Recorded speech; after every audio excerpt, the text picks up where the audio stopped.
This is definitely one of the hardest genres to find on the Play Store. That's because it's already really difficult to find offline games, especially in such a specific genre as open world games. But I can tell you that I tested several of them, and yes, I managed to find quite a few offline open world RPGs on the Play Store, and we're going to talk about them now, so drop a like and come with me. This is a really funny game because at the same time that it's an RPG, it's also a fishing game. Let's talk now about Sea Fantasy, and believe it or not, this game has less than 1,000 downloads on the Play Store, making it a really unknown game. The story is about defeating the great villain, but he's a monster that hides inside the sea, and that's where the fishing gameplay comes in. So instead of, for example, having a traditional turn-based RPG system, you'll usually be doing simple fishing gameplay, but the game still manages to be a good RPG. What really impresses me though is its open world. You can travel across several different islands and also sail around in your little boat wherever you want. It's one of the most different RPGs on our list, and it's definitely worth giving it a try.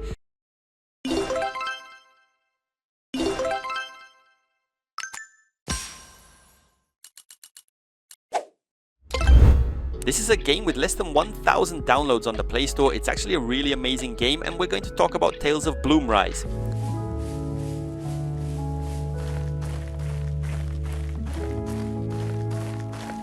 In the game, you play as a character named Ray. Her dream is to become a great adventurer, but she lives in the small town of BLOOMRISE. Now she needs to adapt to the small town while also becoming a great adventurer. So the game basically divides the gameplay into two parts. You'll act like a normal person in the town, working and collecting some items to sell, and you'll also enter dungeons to level up your character and of course become a great adventurer. The game mixes these two gameplay styles, and honestly I thought it worked really well. It's an RPG that doesn't get boring too quickly.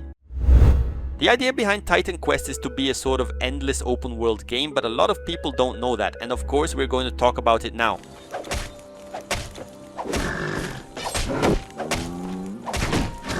The idea of the game is that you're not some great hero, you're just a character trying to survive Ragnarok, and if you don't know, Ragnarok is basically the end of the Norse world, where so many monsters will appear that they'll end up destroying all life on Earth. So you play as a character simply trying to survive this chaos. The map is completely open for you to explore, and the game also has an incredible sandbox style character building system. The game has characteristics from older RPGs but with modern day graphics. It was very successful when it was released, but nowadays it's basically lost inside the Play Store.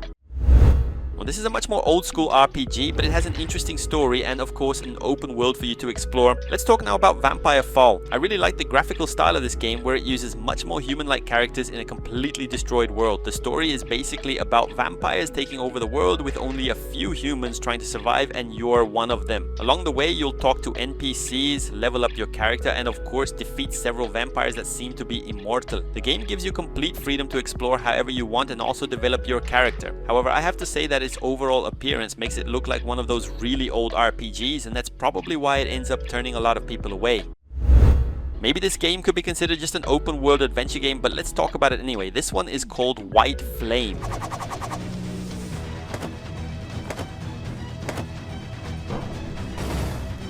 You play as a character who is traveling from one place to another by boat, but the boat ends up sinking. Now he finds himself stranded on a group of islands filled with strange monsters and people who also don't know how they ended up there. Now he needs to investigate what happened and defeat the great villain of the island. The cool part is the progression. You start as a level 1 character with nothing but a wooden sword, and you eventually end up becoming really strong. The game has some interesting progression systems that remind me of Ragnarok, with skills and attributes that completely change the way you play. It's a very unknown game, but it's definitely worth giving it a try.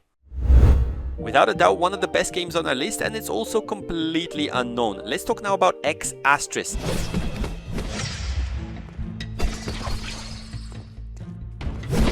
This game was made by the same developers behind Arknights, so you can really notice quite a few similarities. In the game, you play as two characters who are exploring a completely unknown planet. They want to find out if this planet is habitable and of course if there's anything hostile along the way. And that's one of the interesting parts, because the game really encourages exploration. You can basically do whatever you want in the game. However, the main goal is, of course, to explore as much as possible. It's also worth remembering that the game's combat is basically turn-based RPG combat, but a little different, where you need to think very quickly. A lot of people end up passing by this game without even realizing that it's actually an RPG. Let's talk now about HIGHWATER.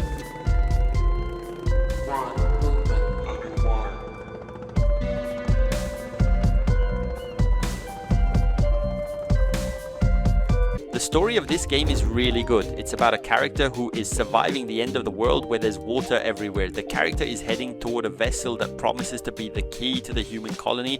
The problem is literally the journey he has to make. The game gives you a very open map to explore with several different locations for you to walk around with your character.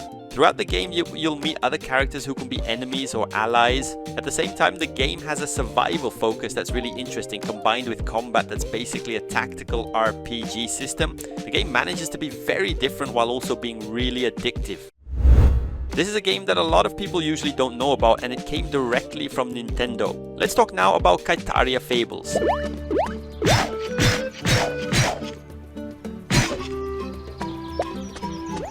In the game, you are the only warrior of the POV villages. The monsters that were once peaceful have now started attacking, and you need to figure out a way to deal with them. The game has several different systems, such as a house system, farming, and relationships that you can build with other characters. Besides that, there are several maps for you to explore, along with the game's main story, where you discover why the monsters have suddenly become evil. This is a game that looks very cute at first, but at the same time it has a pretty complex RPG system. It's a game that almost never shows up on the Play Store, but it's definitely worth getting to know. This is a funny game because at the same time that it's an open world game, it's also a dungeon crawler. Let's talk now about Land of Eno.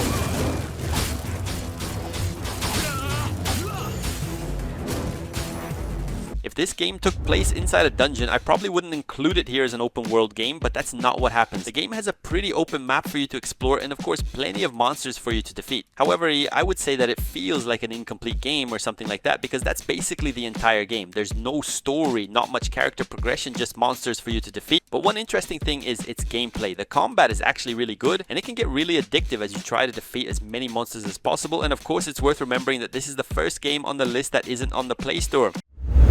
This is a game that usually shows up for you to download and you've probably ignored it every single time. Let's talk now about PAIGN 2. And yes, it specifically has to be the second one because that's the one with the open world and a bigger focus on RPG elements. This is a game that gives you a lot of freedom to decide your own path. And that's one of the most interesting parts of the game. From the beginning, you're dropped into a fantasy world filled with monsters with your character simply trying to survive. So you need to level him up and along the way try to save the world as well. It's a relatively simple game with this more polygon style graphics. What really stands out is the open world and the variety of things you can do inside it. A new little game that just appeared on the Play Store. Let's talk now about a game that reminds me a lot of Pokemon, and its name is DOKIMON.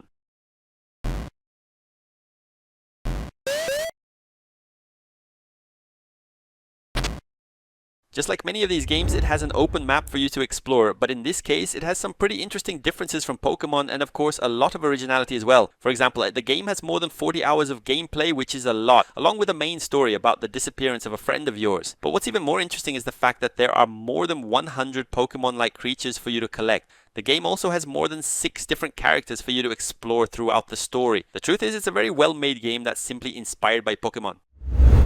There are many versions of this game, but if you want to play the open world one, you need to go with the latest version. Let's talk now about Doom Destiny Worlds. The game basically tells the story of 4 friends who go to a fantasy world where they are the great saviors. The problem is that they know exactly how this works, so the game leans heavily into comedy, and of course its latest version is kind of an RPG mixed with survival at the same time. This time you won't end up at some huge castle. Instead, you get an open map where you need to survive in a style similar to Minecraft. But the interesting part is that the game doesn't abandon its RPG system. It still has plenty of monsters, character progression, and of course lots of characters for you to collect.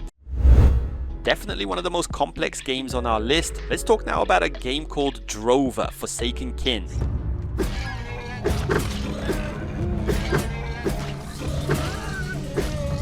Another game on our list where you have a lot of freedom to decide your own path, but this one goes even further because you can literally decide everything. The game doesn't have a specific story for you to follow. You can become a great hero or you can simply be a mercenary. Besides that, the game also has a more sandbox style class system where you can equip different types of gear and abilities on your character and build them however you want. It's a game that's very popular among RPG fans, but people outside of that community usually don't know it as well.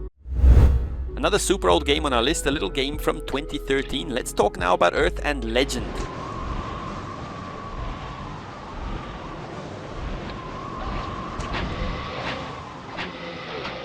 This is a game where there's a great global threat trying to destroy the world, but you can simply choose to ignore it. Yes, you can become a great hero and defeat all the evil in the world, but you can also just become a merchant if you want. The game gives you that complete freedom to decide what you want to do. You could also say that it's almost an endless game because you don't really finish it unless you actually want to. The game has an open world with many things for you to do, from fighting enemies to, for example, just fishing in the lake. It's one of those RPGs that are really missing from the Play Store nowadays, and this one is very well hidden in there.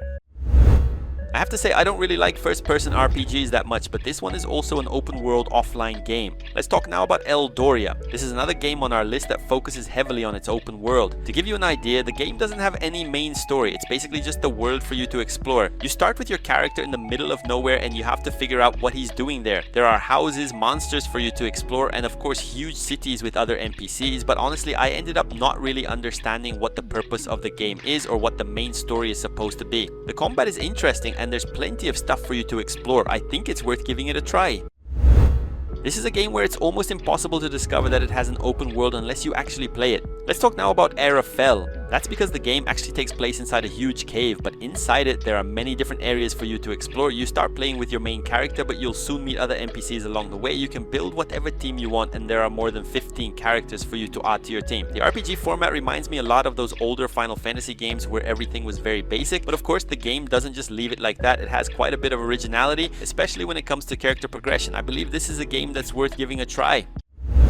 This is a game that mixes an RPG system with simulation elements. Let's talk now about ARCANE VALE.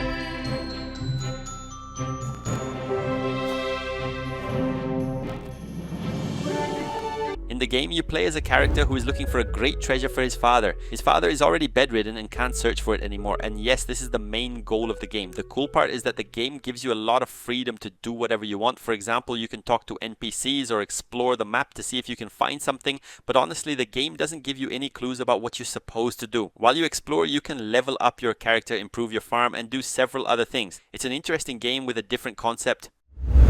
This is definitely one of the oldest games on our list. Let's talk now about a very unknown game called ASTIAR RPG. Honestly, I don't know much about the story of this game because it's very old and I only played the beginning, but it's usually a story similar to Diablo where there's a super villain and you need to defeat him. And of course, this way, speaking of Diablo, the game also reminds me a lot of it. Basically, the main focus is entering dungeons and leveling up your character. It's a relatively simple game, but if you like open world games with a more old school feel, this might be a good option. To be honest, I didn't really get used to this game that easily, but I'll leave the recommendation for you guys.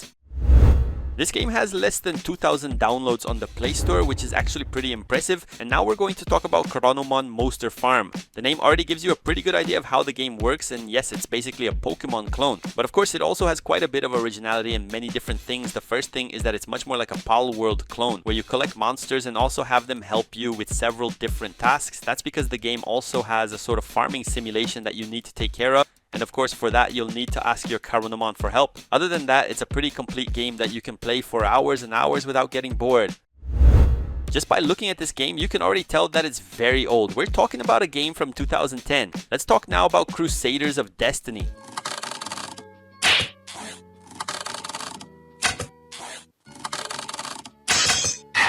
This is another game that unfortunately I couldn't really play enough to understand the story very well. The game reminds me a lot of Nintendo 64 graphics, which is actually pretty fun. But at the same time, what's impressive is its open world and the freedom the game gives you. I also found the combat system pretty interesting. It's nothing extremely fluid, but it's not stiff either, and it's also not a turn-based RPG. I think that even though the game is extremely old, it's still worth giving it a try today. And that's it for today. These were some of the best open world RPGs you can find on the Play Store. If you found a game you didn't know, leave a like and subscribe for more hidden games like these. See you in the next video.